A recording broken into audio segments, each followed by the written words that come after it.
ওকে, সবাই অ্যাটেন্ডেন্স দিয়ে দিতে পারেন। আজকে ক্লাস নাম্বার 16।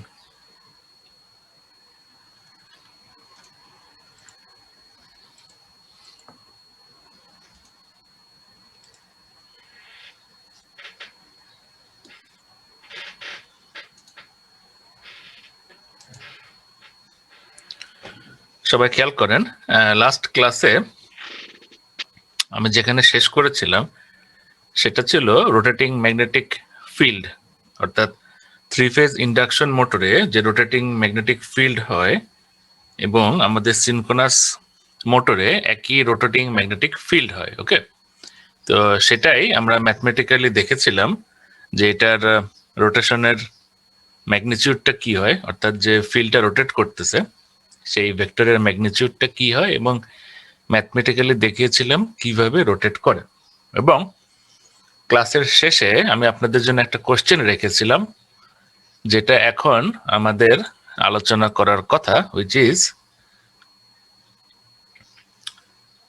একটা 3 ফেজ ব্যালান্সড সিস্টেম যদি হয় at any instant, okay, IA plus IB plus IC সমান সমান 0। এগুলো আমার ছোট হাতে লেখা উচিত ছিল বিকজ ইনস্ট্যান্টেনিয়াস ভ্যালু। সো এটা আপনারা জানেন। হ্যাঁ, তো এখন আপনাদের জন্য আমি কোশ্চেন রেখেছিলাম যে এইখানেও দেখেন মেশিনে 3 ফেজ মানে 3টা আইডেন্টিক্যাল ওয়াইন্ডিং। ওকে, সো তাদের যেহেতু আইডেন্টিক্যাল সেটাকে আমি ব্যালেন্স সিস্টেম বলতে পারি। এবং এই যে 3টা কারেন্ট, ওকে দেখেন সেম ম্যাগনিটিউড, জাস্ট খালি অ্যাঙ্গুলার ডিসপ্লেসমেন্ট রয়েছে। এই 3টা কারেন্ট করেসপন্ডিং এই 3টা ফ্লাক্স প্রডিউস করে। তাইলে এই 3টা কারেন্ট এট এন ইনস্ট্যান্ট যদি 0 হয় তাহলে এই 3টা ফ্লাক্সের একটা বি নেট আমি 1.5 BM কেন পাচ্ছি।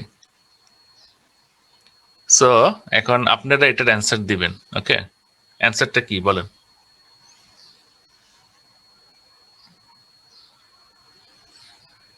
কেউ কি বলতে পারবেন? কেউ পড়াশোনা করেন নাই গতকালকে?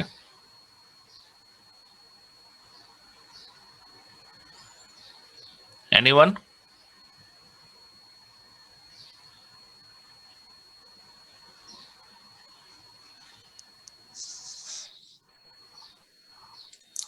আমি উত্তরটা দিয়ে দিচ্ছি, হুইচ ইজ দেখেন এই স্ট্যাটরের ওয়াইন্ডিং এর দিকে খেয়াল করে দেখেন, এখানে 2টা ব্যাপার। ওকে, প্রথম কথা হলো যে 3টা কয়েলে আমি 3টা ইলেকট্রিক্যাল ভোল্টেজ ফিট করাবো বা কারেন্ট ফিট করাবো, সেই 3টা কয়েল মেকানিক্যালি কিন্তু এক জায়গায় নাই।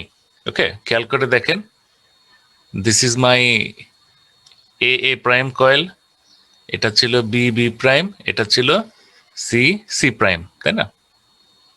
তার মানে দেখেন এই এ প্রাইম কন্ডাক্টরকে যদি আমি এনার্জাইজ করি তাহলে একটা ফ্লাক্স মনে করেন এইদিকে হইতো। ওকে, বি প্রাইম করলে একটা ফ্লাক্স আমার এইদিকে হইতো, সি প্রাইম কে করলে একটা ফ্লাক্স আমার এইদিকে হবে। তো যেহেতু কয়েল 3টা মেকানিক্যালি এক জায়গায় নাই, সেহেতু 3 দিক থেকে আসতেছে। এই কারণে দেখেন আমাদের এই 3টার যোগফল কখনোই 0 হবে না। 0 কখনো আসতো, ধরেন যদি আমি এইখানেই সবগুলি কয়েলকে প্লেস করে দিতাম। ওকে, অর্থাৎ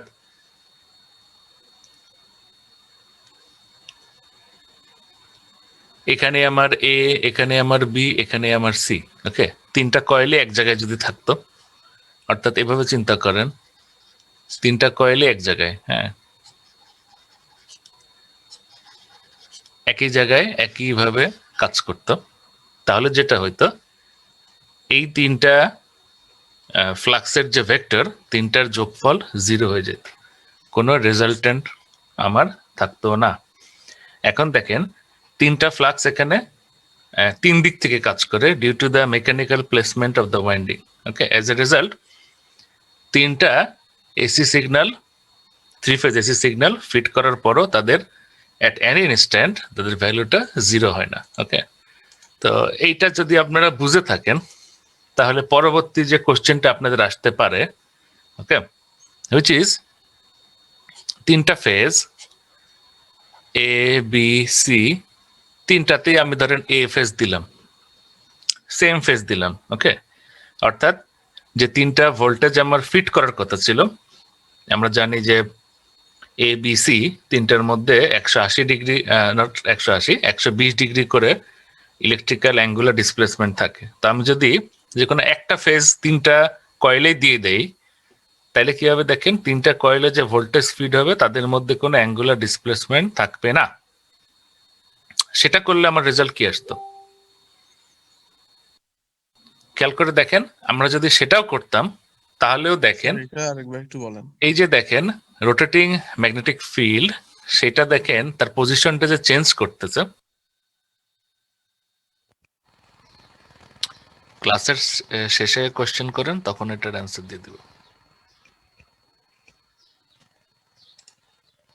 কেন পজিশনটা চেঞ্জ করতেছে?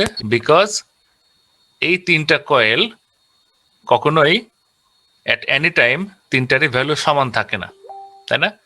ধরেন একবার এ কয়েলের ডেন্সিটি বেশি থাকে, ওকে, দ্যাটস ওয়াই এইখানে যখন বি কয়েলের ডেন্সিটি থাকে তখন এই বরাবর, যখন সি কয়েলের ডেন্সিটি থাকে তখন এই বরাবর, তাই না? এইভাবেই আমার অ্যাকচুয়ালি রোটেটিং ম্যাগনেটিক ফিল্ডটা হয়। তো তিনটায় যদি আমি সমান দিয়ে দিতাম, ওকে, তাহলে দেখেন এই ব্যাপারটা থাকতো না। ওকে, তার মানে দেখেন to produce rotating magnetic field আমাদের দুইটা জিনিস ইম্পর্টেন্ট। ওকে, কয়টা? দুইটা। একটা কি? Mechanical placement of the winding. Okay, অর্থাৎ তিনটা কয়েলকে এক জায়গায় প্লেস করা যাবে না। এইখানে দেখেন যেহেতু থ্রি ফেজ, মেকানিক্যালি 120 ডিগ্রি পর পর বসানো হবে। ওকে, মেকানিক্যাল অ্যাঙ্গেল যেটা চোখে দেখা যায়। সো ওয়াইন্ডিং গুলো আমি যদি কনসেন্ট্রেটেড ওয়াইন্ডিং ড্র করি, ওকে, সেই তিনটা কয়েল অবশ্যই মেকানিক্যালি 120 ডিগ্রি পর পর থাকতে হবে যেহেতু three phase.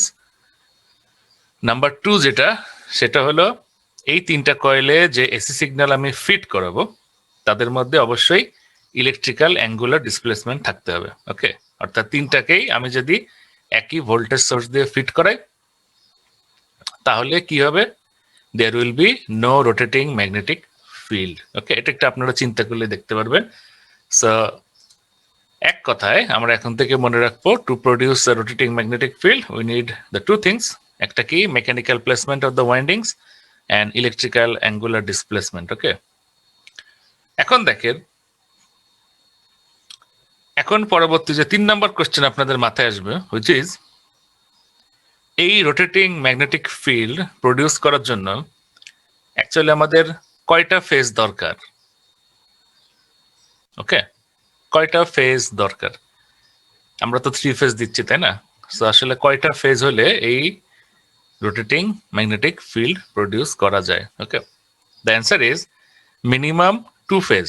Minimum two phase যদি হয় তাহলেই আমরা এই ফ্লাক্সের ভেরিয়েশনটা আনতে পারি। ওকে, আপনি চিন্তা করে দেখেন, দুইটা আইডেন্টিক্যাল কয়েল রয়েছে, তাতে যদি আমরা দুইটা ভোল্টেজ ফিট করে যাদের মধ্যে অ্যাঙ্গুলার ডিসপ্লেসমেন্ট রয়েছে তাহলেই দেখেন কি হবে। এবং মেকানিক্যাল প্লেসমেন্টও আমরা সেভাবে, ধরেন দুইটা কয়েল যেহেতু, সেভাবে বসাই দিব মেকানিক্যাল অ্যাঙ্গেল হিসাব করে। এরপরে দেখেন দুইটা আমি ভোল্টেজ সোর্স দিয়ে ফিট করে এলাম যাদের মধ্যে অ্যাঙ্গুলার ডিসপ্লেসমেন্ট রয়েছে, তাহলেই দেখেন আমার রোটেটিং ম্যাগনেটিক ফিল্ড পসিবল। ওকে, সিঙ্গেল ফেজ দিয়ে পসিবল না, মিনিমাম দুইটা ফেজ হলে আমার হবে, এবং মোর দেন টু হলে আরো ভালো আর কি। ঠিক আছে, এখন খেয়াল করে দেখেন আমাদের সিনক্রোনাস মোটরের মধ্যে, সেটা এখানে একটু দেখানো হয়েছে। এটার একটা ইউটিউব লিংক রয়েছে, এটা একটু আপনারা দেখেন। হ্যাঁ, এই যে ইউটিউব লিংক, এটা আপনারা দেখেন যে কিভাবে রোটেটিং ম্যাগনেটিক ফিল্ডটা প্রডিউস হয়। যে কথাটা আমি আপনাদেরকে বললাম যে রোটেটিং ম্যাগনেটিক ফিল্ড প্রডিউস করার দুইটা শর্ত, কারেন্টের মধ্যে ইলেকট্রিক্যাল অ্যাঙ্গুলার ডিসপ্লেসমেন্ট আর space angle displacement between the winding axis. Okay, so আশা করি বুঝতে পেরেছেন।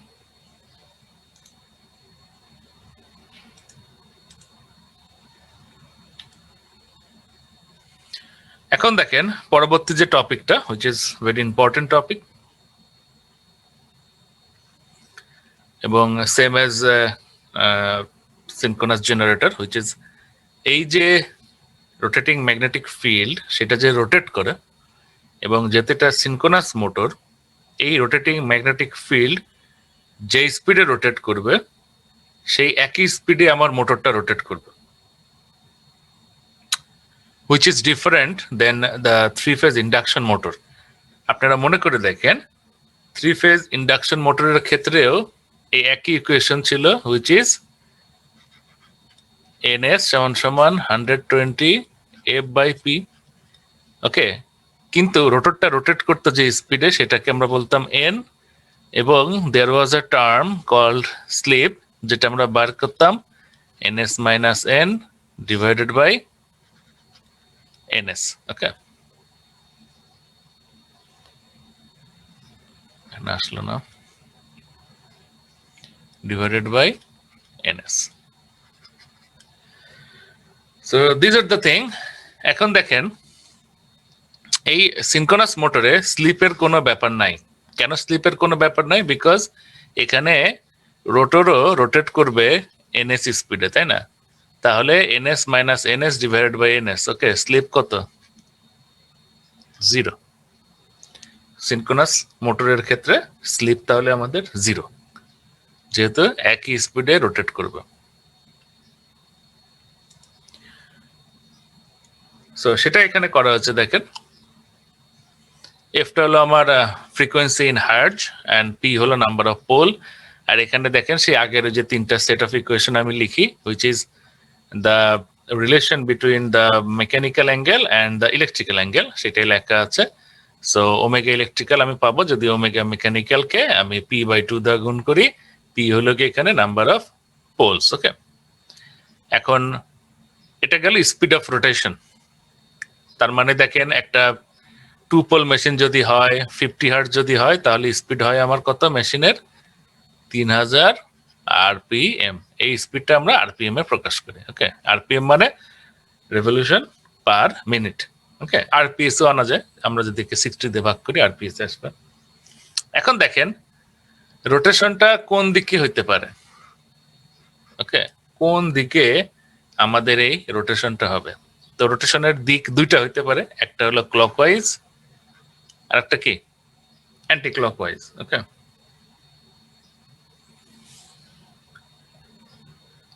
তাহলে দেখেন এই রোটেশন কিভাবে চেঞ্জ করা যায়। ওকে, তো খুবই সহজ ব্যাপার। দেখেন আসলে ব্যাপারটা কি। আচ্ছা, আমার এই পয়েন্টারটা ঝামেলা করতেছে, তাহলে আমি একটু ভিন্ন পথে হাঁটি, হুইচ ইজ অ্যানোটেশন ব্যবহার করি, এটা ফাস্টার হবে। হুইচ ইজ এই যে রোটর, হ্যাঁ ধরেন এই একটা কয়েল, এই একটা কয়েল, এই একটা coil, A B C. So আমি এটাকে এনার্জাইজ করতে পারি দুই ভাবে, এক এ বি সি সিকোয়েন্স অথবা এ সি বি সিকোয়েন্স। তো একটা সিকোয়েন্সের জন্য যদি সে ক্লকওয়াইজ রোটেট করে, অপর সিকোয়েন্সের কারণে সে অ্যান্টি ক্লক রোটেট করবে। ওকে, তার মানে দেখেন সিকোয়েন্স চেঞ্জ করে আমি এটা রোটেশন চেঞ্জ করতে পারি। ওকে, আমাদের ল্যাবে যে ইয়েটা রয়েছে সিনক্রোনাস মোটর অথবা induction motor, three phase induction motor, সবগুলোর আমরা কি করতে পারি, আমাদের কি থাকে U1 W1 V1, এটাকে আমরা কানেক্ট করি L1, এটাকে কানেক্ট করি L2, এটাকে কানেক্ট করি L3। এই অবস্থায় আমি যদি ক্লকওয়াইজ রোটেশন পাই, তখন আমরা এলটি ক্লক রোটেশনের জন্য কি করি, দেখুন এখন আমি চাই এন্টি ক্লক, তাহলে কি করব, যে কোনো দুইটা ফেজের মধ্যে চেঞ্জ করে দিলেই আমার কি হবে, সিকোয়েন্সটা চেঞ্জ হয়ে যাবে। ধরেন আমি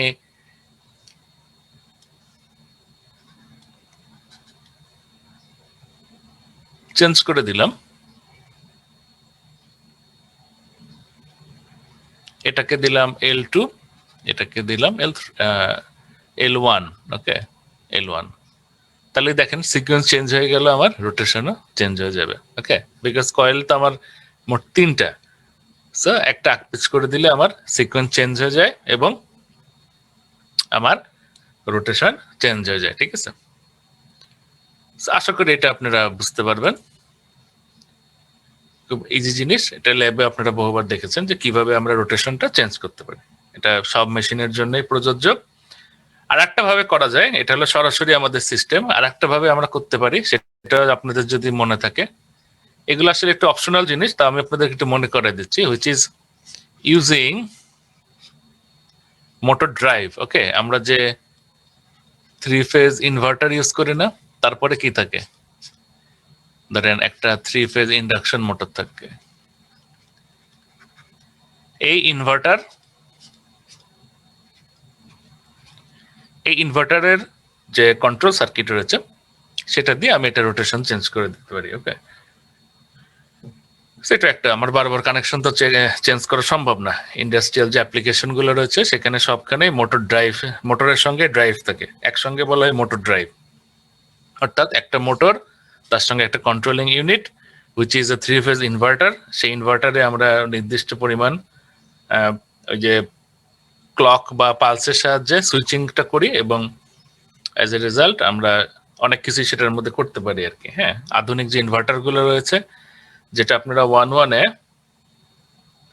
ইয়ে পেয়েছিলেন, ওই যে ভিএফডি ড্রাইভ পেয়েছিলেন, ওকে, ভিএফডিরও কিন্তু one kind of inverter circuit, এবং সেটা দিয়ে আপনার স্পিড কন্ট্রোল করতেন।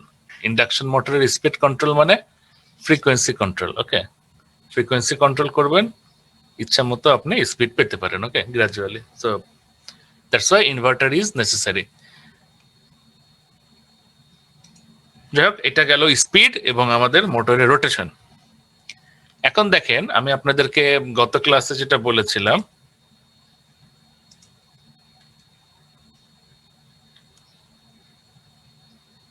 আমাদের এই সিনক্রোনাস মোটরের জন্য ইনডিউসড টর্কের ডেরিভেশনটা খুব গুরুত্বপূর্ণ, ওকে। সো সেই ডেরিভেশনটা এখানে রয়েছে, সো আমি একটু সংক্ষেপে বলতে চাই, ওকে।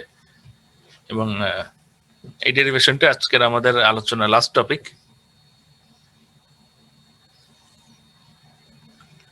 সেটা দেখেন যে, ধরেন একটা সিনক্রোনাস মোটর,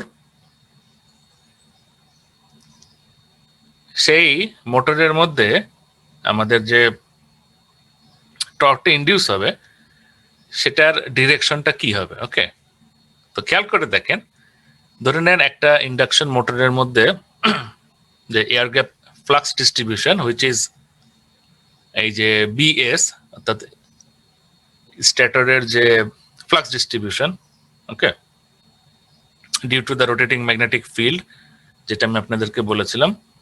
এবং এটা অ্যাকচুয়ালি যে সাইনোসয়েডাল হয়, একদম পিওর সাইনোসয়েডাল তা না, বাট কিছু ওই যে মেকানিজম আমরা অ্যাপ্লাই করি, হ্যাঁ, করে এটাকে অলমোস্ট সাইনোসয়েডাল ফ্লাক্স ডিস্ট্রিবিউশন করা হয়, ওকে।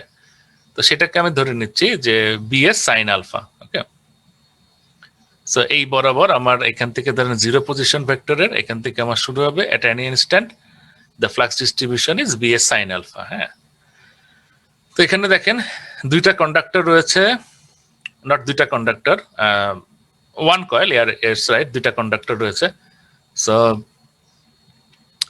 একটা কন্ডাক্টরে দেখেন ডিরেকশন হলো, কারেন্টের ডিরেকশন এটা কোন দিকে, আপনার দিকে, আর একটা দেখেন ক্রস মানে পেজের দিকে ঢুকে যাচ্ছে। এখন যেহেতু এটা মোটরিং অ্যাকশন আমরা দেখব, সো আমাদের দরকার হলো এটা কি, কোন হাত। এটা তো দেখে মনে হচ্ছে লেফট হ্যান্ড, তাই না? তার মানে এটা আমরা আজকে ব্যবহার করব লেফট হ্যান্ড রুল। তো সেটা কি দেখেন, সো এই কন্ডাক্টরের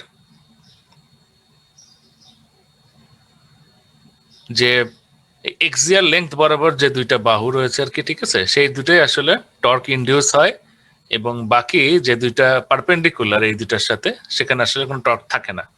এটা চ্যাপ্টার 4 একটা ডেরিভেশন ছিল, সেখানে রয়েছে, এখানে এই জন্য সেটা দেওয়া হয়নি আর কি। হ্যাঁ, আমরা এই দুই কন্ডাক্টরের উপরে যে টর্কটা ইন্ডিউস হয় সেটা দেখবো আর কি।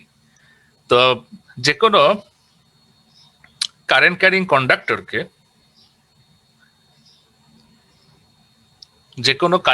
কন্ডাক্টরকে যদি একটা ম্যাগনেটিক ফ্লাক্স বা ফিল্ডের মধ্যে স্থাপন করা হয়, দেন সে একটা বল অনুভব করে। ওকে, সেই ফোর্সের ইকুয়েশন আমরা প্রথম দিন একদম সিনক্রোনাস জেনারেটরের প্রথম দিকের ক্লাসগুলোতে বলেছিলাম যে এটা টর্কের জন্য খুব জরুরি, বা মোটর যখন আমরা পড়বো, which is F is equals to I into L cross B. Okay, bold means the vector. Okay, so cross মানে ক্রস গুণ, ঠিক আছে। তো এইখান থেকে দেখেন আমি বির ভ্যালুটা বসাই দিতে পারি। ওকে, এল এবং আই, এবং আমরা যদি একটু লেফট হ্যান্ডটা ইউজ করি তাহলে দেখেন কারেন্টের ডিরেকশন, লেফট হ্যান্ডটা ধরেন। ওকে, এই ফিঙ্গারটাকে কারেন্ট বরাবর রাখেন, কারেন্ট আপনার দিকে, ফিল্ড হলো এদিকে। এখানে আর একটা অ্যাজাম্পশন ছিল যে ফিল্ডকে আমরা সবসময় এই সারফেসের উপরে পারপেন্ডিকুলার ধরবো এবং আউটওয়ার্ড নর্মাল আর কি। হ্যাঁ, সো ফিল্ড এই দিকে, এবং তাহলে মোশন কোন দিকে হচ্ছে? এই দিকে, উপরের দিকে, তাই না? এই যে বৃদ্ধাঙ্গুলি যেটা, সেটা আমার তাই শো করে উপরের দিকে। ওকে, সো সেখান থেকে তার টর্ক কি হবে আমরা জানি, টর্ক সমান সমান আর ইন্টু এফ। এই টর্ক বুঝতে যাদের প্রবলেম আছে, ওকে, টর্ক আর ইন্টু এফ কিভাবে আসলো? ওকে, অর্থাৎ এই যে ফোর্স ইন্টু রেডিয়াস, ঠিক আছে, এটা কিভাবে আসলো সেটা চ্যাপ্টার 4 ডেরিভেশন হচ্ছে, আপনারা দেখে নিন। বাট আমি যতদূর জানি এটা আপনারা ফিজিক্সে পড়ে এসেছেন, হোয়াট ইজ টর্ক। তাহলে টর্ক সমান সমান দেখেন আর ইন্টু এফ। তো এফ এর ভ্যালু ছিল এইটা, সেখানে আমি আর মাল্টিপ্লাই করলাম, করে এটা পাইলাম। এখন এখানে একটা মজার বিষয় দেখেন, এই যে এই টোটাল বইয়ের মধ্যে এই টর্কের ইকুয়েশন দেখেন, যে কোনো জায়গায় টর্ককে বলা হচ্ছে কাউন্টার ক্লকওয়াইজ অথবা ক্লকওয়াইজ, এই দুইটা ডিরেকশনে আমরা বলি টর্কের ক্ষেত্রে। হ্যাঁ, actually this is not the direction of the torque, এটা কিন্তু আসলে এই ফোর্সের ডিরেকশন। বৃদ্ধাঙ্গুলি কি নির্দেশ করে? ফোর্স, তাই না? টর্কের ডিরেকশন কি হয় দেখেন, আর ইন্টু এফ। যে কোনো দুইটা ভেক্টরের যদি ক্রস গুণ আমরা করি তাইলে দেখেন কি ঘটে, তার গুণফল যে ভেক্টরটা হবে সেটা অবশ্যই দুই ভেক্টরের উপর লম্ব হবে, তাই না? তাহলে এখানে টর্কের ডিরেকশন, এই যে আমি কাউন্টার ক্লক বলতেছি, সেটা কিন্তু আসলে অ্যাকচুয়ালি টর্কের ডিরেকশন না। হ্যাঁ, এটা আসলে ফোর্সের ডিরেকশন। সো টর্কের ডিরেকশনটা আসলে আমার এক্ষেত্রে কোনো কাজে লাগে না আর কি, ঠিক আছে, কারণ ফোর্সের ডিরেকশন যেদিকে কন্ডাক্টরটা সেদিকে রোটেট করবে। দ্যাটস ওয়াই এই সব বইয়ের মধ্যে এই ফোর্সের ডিরেকশনটাকেই টর্কের ডিরেকশন হিসেবে বলা হচ্ছে। বাট অ্যাকচুয়ালি আপনারা যদি ভেক্টর মাল্টিপ্লিকেশন করেন, ভেক্টর নয় যদি দেখতে চান, তাহলে দেখবেন এই আর এবং এফ ক্রস প্রোডাক্ট করলে এই দুই ভেক্টর প্লেনের উপরে সেটা কি হবে? পারপেন্ডিকুলার। ওকে, তো সেটা দেখবেন এই ফোর্সের সাথে অবশ্যই মিলবে না। ফোর্স এবং আর এর যে আপনার প্লেন, সেই প্লেনের উপরে পারপেন্ডিকুলার হবে। ওকে, তো আশা করি এটা বুঝবেন। সো এটাতে আমার কিছু যায় আসে না। সো এই টর্কের ডিরেকশন মানে আমরা ক্লকওয়াইজ এবং কাউন্টার ক্লকওয়াইজ বলবো। ওকে, সো সিমিলারলি এটা গেল কন্ডাক্টর 1 এবং কন্ডাক্টর 2 যদি আমরা দেখি, সেখানে আমরা দেখেন আবার পাচ্ছি আইএল বিএস সাইন আলফা। এখানেও আবার এই লেফট হ্যান্ড ইউজ করবেন, তাহলে ডিরেকশন পাবেন কোন দিকে? এখানেও দেখবেন ডিরেকশন পাবেন কাউন্টার ক্লকওয়াইজ। হ্যাঁ, তার মানে রোটেশনটা এই বরাবর হচ্ছে। সিমিলারলি টর্ক বের হলো, দুইটা টর্ক তাহলে যোগ করলে আমি পাচ্ছি এত।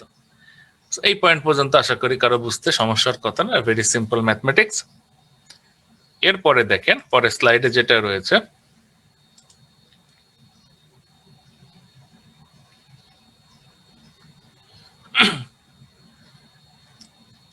এখানে দেখেন ওই যে আগের স্লাইডে যেটা আমরা পেলাম সেটাকে আমরা এখন কিছু সিম্পলিফাই করা হয়েছে। যেমন এই যে ম্যাগনেটাইজিং ইন্টেন্সিটি বের করা হয়েছে, যেটা কারেন্টের প্রপোর্শনাল।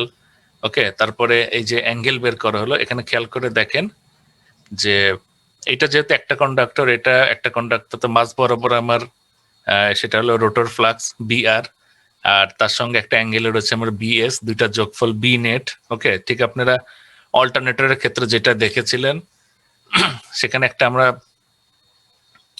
ফ্লাক্স ইন্টেন্সিটি এইচআর তার সঙ্গে যে অ্যাঙ্গেল, ওকে, সেটা আমরা বের করতেছি। দেখেন এগুলো একটু আপনারা দেখলেই পারবেন, আমি আলোচনা করতে যাচ্ছি না।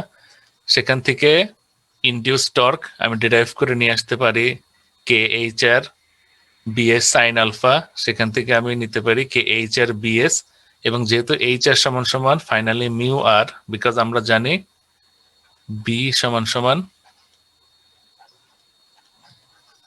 মিউ এইচ, সেখান থেকে আসে ইনডিউস টর্ক কে বি আর বিএস। ওকে, কে হলো গিয়ে একটা ধরেন প্রপোর্শনাল, মানে প্রপোর্শনালিটি কনস্ট্যান্ট, যেটার ভ্যালু এখানে আসে কে বাই মিউ। ওকে, অর্থাৎ সহজ বাংলায় ইনডিউস টর্ক হলো বি আর ক্রস বিএস।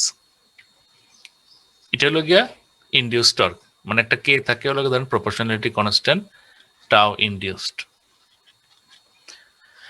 এখন খেয়াল করে দেখেন এখানেও আপনাদের সেই ডিরেকশনের প্রশ্ন আসতে পারে। তো ধরেন বি আর এই বরাবর, বিএস এই বরাবর, তাহলে এই দুইটার গুণফল হয় এর উপরে আপনার দিক বরাবর লম্ব হবে, নাহলে পেজের ভিতরে ঢুকে যাবে, তাই না?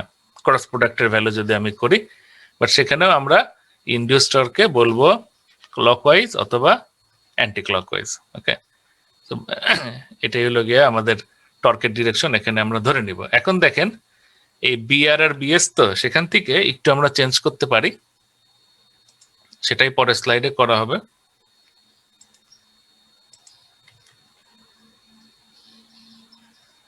সেটা দেখেন বি নেট সমান বি আর বিএস, তার ভ্যালু আমি বসাই দিলাম। এই জায়গাটা খেয়াল করে দেখেন, বসাই দিলে আমি যেটা পাই, এই যে দেখেন দুইটা সেম ভেক্টর, তাদের যদি ক্রস প্রোডাক্ট করা হয়, ওকে, তাহলে তার ভ্যালু হয় 0। তাহলে ইনডিউস টর্ক সমান সমান বি আর বি নেট, এটাও লেখা যেতে পারে। এবং বি আর বি নেটের মাঝখানের যে অ্যাঙ্গেল, ওকে, সেখান থেকে অ্যাঙ্গেলটা নিয়ে আমি যেহেতু এই দুই মাঝখানের অ্যাঙ্গেলের ক্রস প্রোডাক্ট দিয়ে বসে আমি এই যে কে বি আর বি নেট সাইন ডেল্টা বসে দিতে পারি। ওকে, দিয়ে আমার ইকুয়েশনটা শেষ করতে পারি আর কি। তার মানে সহজ বাংলায় এই ডেরিভেশন আপনারা এমনি দেখলেই পারতেন। ওকে, আমার আসলে বলার দরকার ছিল না, তারপর একটা আলোচনা করতে হয়। সো ফাইনালি আমরা যে ইকুয়েশনটা পাই হলো যে এইটা। সো বি আর বি নেট দিয়ে যদি করেন, আবার যদি বি আর বিএস দিয়ে করেন, সেক্ষেত্রে বিএস আর বিআর এর মাঝখানের অ্যাঙ্গেল দিয়ে সাইন করলেও আপনারা একই জিনিসই পাবেন। ওকে, সো এটা ছিল আমাদের টর্কের ইকুয়েশন, ইন্ডাকশন মোটর যে টর্কের ইকুয়েশনটা, অর্থাৎ এতে যে টর্কটা ইনডিউস হয়। ওকে, সো এখন ইম্পর্টেন্ট যে জিনিসটা হলো, যেটা প্রথম ক্লাসে বলেছিলাম, সিনক্রোনাস মোটরে এই যে টর্কটি ইনডিউস হলো, এই টর্কটা কি করবে? রোটরকে রোটেট করাবে, তাই না? তার মানে টর্কের ডিরেকশন যেদিকে হবে রোটরটাও সেদিকে রোটেট করবে। অন দ্য আদার হ্যান্ড জেনারেটরের ক্ষেত্রে ইনডিউস টর্কের ডিরেকশন হয়তো অল্টারনেটরটা যেদিকে রোটেট করে তার বিপরীত দিকে। দ্যাটস ওয়াই ইলেকট্রিক্যাল লোড যত বাড়তো, মোটরটা আমার তত বেশি শক্ত হতো এবং তাকে ঘোরানোর জন্য আমার রিয়েল পাওয়ার তত বেশি সাপ্লাই দিতে হতো আর কি। ঠিক আছে, সো দিস এটা হলো আপনার সিনক্রোনাস মোটর এবং জেনারেটরের টর্কের ইকুয়েশনের ডিফারেন্স। ওকে, ডিরেকশনটা আর কি, এবং হয় স্বাভাবিক বিকজ একটা মোটর এবং একটা জেনারেটর। তো যাই হোক, আজকের ক্লাস এইটুক পর্যন্তই। এখন কারো যদি কোনো কোশ্চেন থাকে তাহলে সে জিজ্ঞেস করতে পারেন।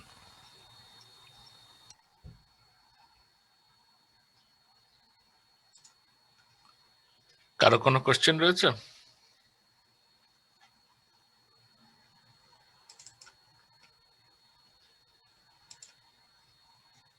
ইনস্ট্যান্টেনিয়াস এট এনি টাইম তিনটারই ভ্যালু সমান থাকে না।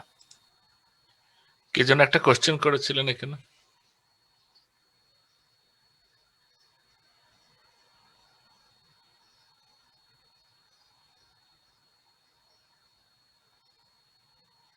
নাই কোনো question?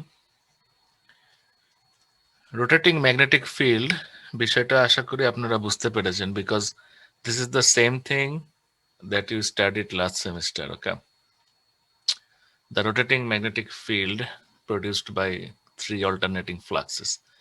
Okay, they are acting not on the same point but from different angles. Okay, that's why there will be a resultant one, and the magnitude is always 1.5 phi m, the peak value of that flux. So আশা করি এটা আপনারা বুঝতে পেরেছেন, because this is the same thing. What is the different thing? In a synchronous motor, that the field coil, there will be a constant north pole and a south pole, যেটা three phase induction মোটরের ক্ষেত্রে আমাদের due to electromagnetic induction এটা change হতো। ওকে, because induction মোটরের রোটরের যে পোলগুলো তৈরি হইতো, that is due to electromagnetic induction, but synchronous মোটরে that field is supplied, so there will be a constant DC field, and as a result there will be constant north pole and south pole. Okay, so rotating magnetic flux এর এখানে কে জানি একটা question করেছিলেন, সে এখন মনে আর question করতে যাচ্ছেন না, হুইচ ইজ দুইটা ইম্পর্টেন্ট জিনিস যেটা আমি আপনাদেরকে বারবার বলতেছি।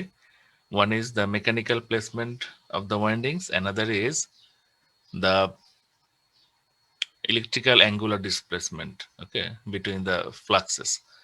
অর্থাৎ যে এসি সিস্টেম থেকে আমরা electrical quantity which is voltage আমরা ফিট করাবো বা কারেন্ট যদি বলেন, সেই কারেন্টগুলোর মধ্যে অবশ্যই ইলেকট্রিক্যাল অ্যাঙ্গুলার ডিসপ্লেসমেন্ট থাকতে হবে। তার মানে হলো এই তিনটা ফেজকে আপনি যদি মন চাইলে একটা এ ফেজের সাথে, তিনটাই এ ফেজের সাথে বা তিনটাই বি ফেজের সাথে যদি যুক্ত করে দেন, there will be no rotating magnetic field. Okay, so এটাই ছিল আজকের পড়া।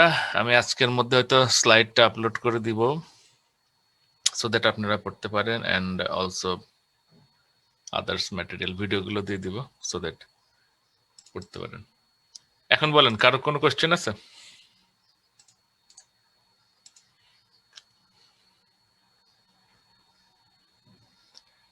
সিআর দুজনেই লেট করে এসেছেন ক্লাসে। ওকে,